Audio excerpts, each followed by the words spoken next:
بسم اللہ الرحمن الرحیم۔ بہت اہم پوائنٹ پہ بات کرنی ہے۔ جیسا کہ آپ ماشاءاللہ مجھ سے بہت بہتر جانتے ہیں کہ ہمارے اللہ کو عاجزی بہت پسند ہے۔ شاید کسی کے ذہن میں یہ بات آ جائے کہ اگر ہم ہی بہتر جانتے ہیں تو پھر آپ کیوں بیان کر رہی ہیں؟ تو اس کے لیے آپ اس بات کو یاد رکھیے کہ عربی کی کہاوت ہے درس حرف تکرار الف۔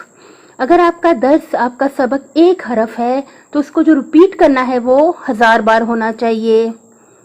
تو ہم لوگ اس لیے بھی ریپیٹ کرتے رہتے ہیں، بات کو بتاتے رہتے ہیں کہ اگر یہ نقطہ، یہ پوائنٹ آپ کے ذہن سے نہیں گزرا، ہو بھی سکتا ہے تو چلیں یہ پوائنٹ بھی آپ سیکھ لیجئے۔ اور یہ بھی ہو سکتا ہے ہم نے بات سنی ہو لیکن ہمیں ابھی یاد نہ ہو، اس وقت فریش ہمارے حافظے میں موجود نہ ہو۔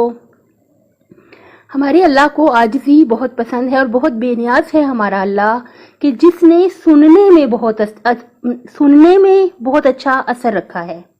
آپ جتنے بھی بڑے عالم بن جائیں، آپ جتنے بھی کتابیں پڑھ لیں، جتنا بھی علم حاصل کر لیں، لیکن جو سننے میں اثر ہے، جو سن کے آپ سیکھ سکتے ہیں، کسی اور طریقے سے سیکھ نہیں سکتے۔ بہت زیادہ معذرت کے ساتھ مثلا اگر ہم کوئی پروگرام رکھیں، 3 بندوں کو کہیں کہ وہ آ کے تقریر کر لیں، تو کیا ہوگا عام طور پہ کہ جو ایک بندہ تقریر کرتا ہے تو دونوں بیٹھ کے اس کو سننے کی زحمت ہی نہیں کرتے، یا پھر دوسرا کرتا ہے تو پہلا اٹھ کے چلا جاتا ہے۔ اگر واقعی آپ کو کوئی مسئلہ ہے، آپ وہاں پر بیٹھ کے سن نہیں سکتے، مثلا جلدی ہے، ایمرجنسی ہے، کوئی بھی مسئلہ انسان کا ہو سکتا ہے، اپنے اللہ کے آگے آپ اگر کلیئر ہے آپ کا مسئلہ تو کوئی مسئلہ نہیں ہے۔ لیکن اب یہ تو نہیں کہ ہر جگہ پہ ہی آپ کے پاس اتنا ٹائم نہیں کہ اگر کوئی دوسرا بندہ تقریر کر رہا ہے تو آپ کو سن لیں، لیکن یاد رکھیے گا اللہ بھی بہت بے نیاز ہے، اس نے جو سننے میں اثر رکھا ہے وہ آپ کو کتابیں پڑھنے سے ہرگز بھی علم وہ والا وہ اثر جو ہے وہ حاصل نہیں ہو سکتا۔